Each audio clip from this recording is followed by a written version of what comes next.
Staying with matters economic, the Black Business Council will hold its annual summit and gala dinner in Midrand over the next 2 days. Now, the summit aims to create a platform for enhanced engagement. It will be officially opened by BBC President Sandile Zungu, who will talk about the state of organized business in South Africa. So for more on this, we cross live now to our reporter Mbali Mthethwa, who is in Midrand. Mbali, good morning. So please give us a greater sense of what is expected this morning. Good morning, Sakina. Yes, indeed. This is the annual summit that is held by the Black Business Council. And we do understand that initially it was supposed to be a biannual event. However, they have opted to make it an annual event. And we do expect some prominent names to come in and speak during panel discussions here. And like you said, rightfully said, it is an opportunity for people in government and business to engage on pertinent issues that are affecting the economy right now. We understand that the country has entered into recession, and we know that business is one of those areas that stand as the last hope for South Africans in terms of growing the economy and in terms of creating employment. But I'm joined by BBC President Sandile Zungu, who's going to speak to us about what we can expect. And we're also going to be expecting a lot of topics to be discussed, one of them being Black economic empowerment. You know, what went wrong? Why is it so few people benefited from it? And what can be done going forward? Please talk to us about that.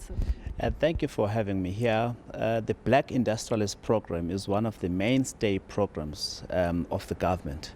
We're having Minister Patel tomorrow coming to talk to us and sharing with us what progress they've made. They claim, and we've got no reason to doubt them, that more than 25 billion rands will have been pumped into this program.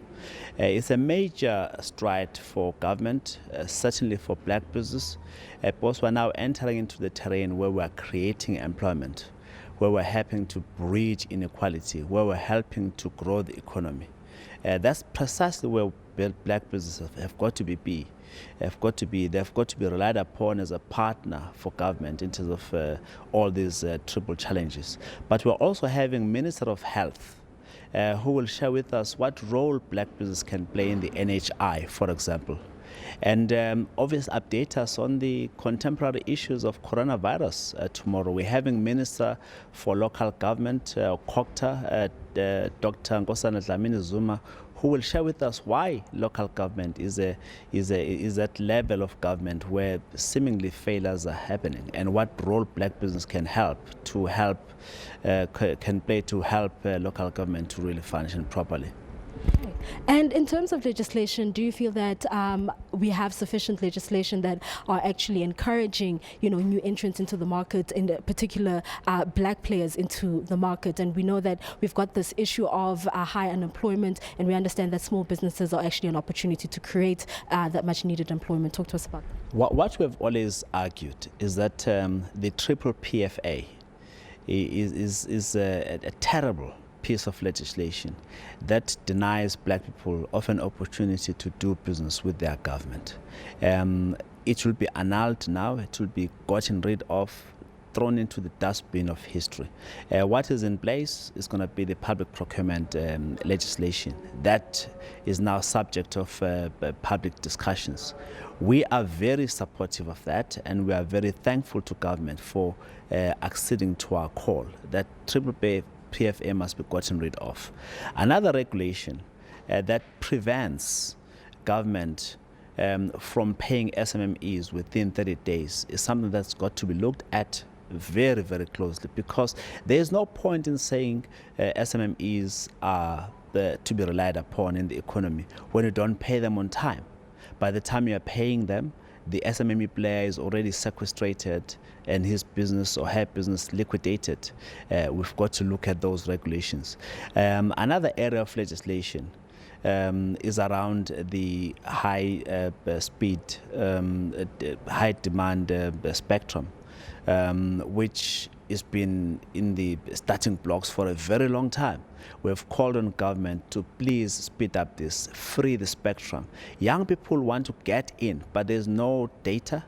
if this data is too expensive, because they want to create employment. So there's a whole lot of moves on the legislative front that will be pushing for, which must be enacted so that the economy could be freed. And what opportunities do you see for business in the Africa Free Trade Continental Agreement? South Africa has under 60 million people. Africa as a whole, including ourselves, is probably north of 1 billion now, almost 20 times our size. There is no question about it that Africa is seen by the world as a new frontier for growth, for economic opportunity. Why not for us in South Africa? So the African Continental Free Trade Agreement is a major opportunity for us. We want black people to be ready to take charge. So we are very excited about it. Thank you so much for speaking to us. Thank you. Thank you. There you have it. That is Black Business Council President Sandile Zungu speaking to us about what exactly South Africans can expect from this two-day event that is going to be taking place here in Midrand at Gala Estate. We understand that there is a breakfast with Deputy Finance Minister Mr. Masondo, who's going to be addressing the people there at that breakfast, and we look forward to what he's going to be saying about the economy and the way forward. But for now, though, it's back to you in studio.